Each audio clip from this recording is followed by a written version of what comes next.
एक विद्वान के पास में ब्रिटिश के सैनिक पहुंचे रात्रि में कि इसके पास में जो संहिता है, इस संहिता को इसके साथ समाप्त कर देंगे। ये जीवंत प्रमाण है बंधुओं, जीवंत घटना है। और उस व्यक्ति को उस संहिता के साथ में समाप्त करना चाहते थे और उस संहिता को जलाना चाहते थे। ध्यान से सुनना।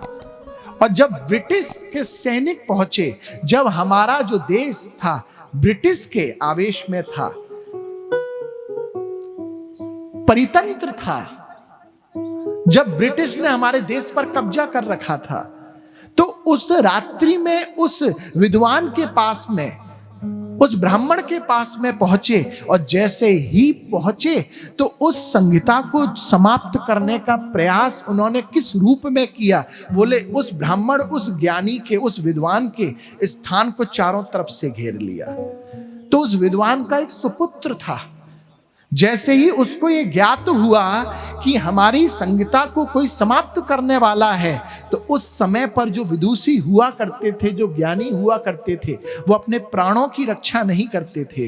वो अपने सनातन धर्म की रक्षा के लिए हमेशा आगे रहते थे। उन्होंने सोचा मेरा भले ही जीवन समाप्त हो जाए, कोई दिक्कत नहीं है, लेकिन ये शास्त्र जो सनातन धर्म को परचम पर लहराएगा, जो सनातन धर्म को श्रेष्ठता के पथ पर अग्रसित करेगा, ये सनातन धर्म का जो संहिता है ये नहीं समाप्त होना चाहिए।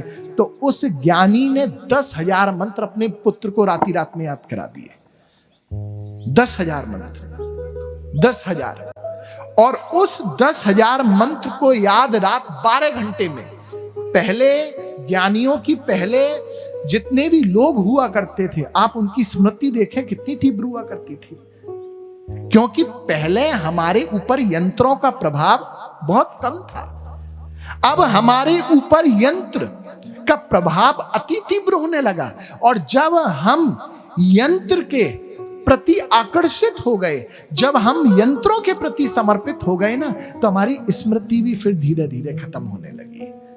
रात ही रात में उस विद्वान ने 10,000 मंत्र अपने सुपुत्र को याद करा दिए। और जैसे ही प्रातः वेला हुई तो कहते हैं अपने सुपुत्र को बाहर निकाल दिया, अब तू चला जा। वो जैसे तैसे उन सैनिकों से बचते बचाते वो चला गया। और सैनिकों ने प्रातः वेला होते ही, उन ब्रिटिश सैनिकों ने जैसे ही उस ज्ञानी के स्थान पर ढाबा बोला, उस ज्ञानी को भी मृत्यु दंड दे दिया और संहिता को भी जला दिया। लेकिन जितना भी संहिता का ज्ञान था वो उस बालक को प्राप्त हो चुका था। और उस बालक ने फिर शिलाओं पर, पत्थरों पर लिखा, फिर पत्थर से फिर इस ग्रंथ में आया। और वही सब आज जो सार है, जो ज्ञान है, जो रस है, वो इतनी तपस्या, इतने इतने कष्ट को झेलते हुए आज इस धरा पर उपस्थित हुआ है बंधुओं। इतनी इन शास्त्रों ने इतनी यातनाएं झेली हैं। तो हम निवेदन कर रहे कि एक ऐसा तेज, जब आप आगरा के लिए प्रस्थान करते हो ना, याद रखना श्री रूप गोस्वामी जी महाराज अपनी टीका में वर्णन करते हैं कि बेटा याद रखो, अगर वृंदावन जा रहे हो तो सावधान होकर के जाना। और वो व्यक्ति बिल्कुल भी मत जाना जो अपने परिवार से प्रेम करते हैं। अगर तुम परिवार से प्रेम करने वाले हो तो अगर वृंदावन गलती से पहुंच गए तो राधा रमण जी की चौखट पर मत जाना।